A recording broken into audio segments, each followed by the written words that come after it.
Heidelberg कैटेकिज्म, खुदावन का दिन, एतवार 36। सवाल नंबर 99। तीसरे हुक्म का क्या मकसद है? ये कि हम खुदा के नाम की तौहीन न करें और ना ही उसके नाम का गलत इस्तेमाल करें, जैसे कि बद्दुआ देना, झूठी कसम खाना या गैर ज़रूरी हलफ उठाना, और ना ही ऐसे घटिया गुनाहों में खामोश तमाशाई बनकर शरीक हों।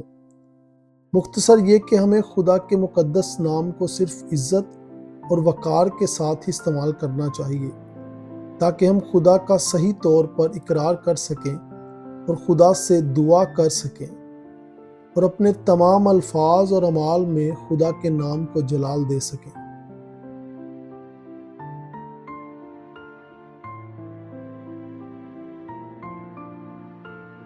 सवाल नंबर 100।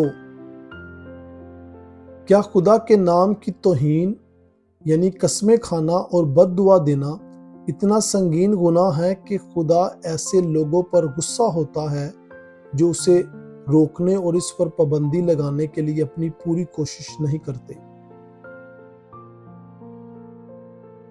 जी हाँ, बिल्कुल।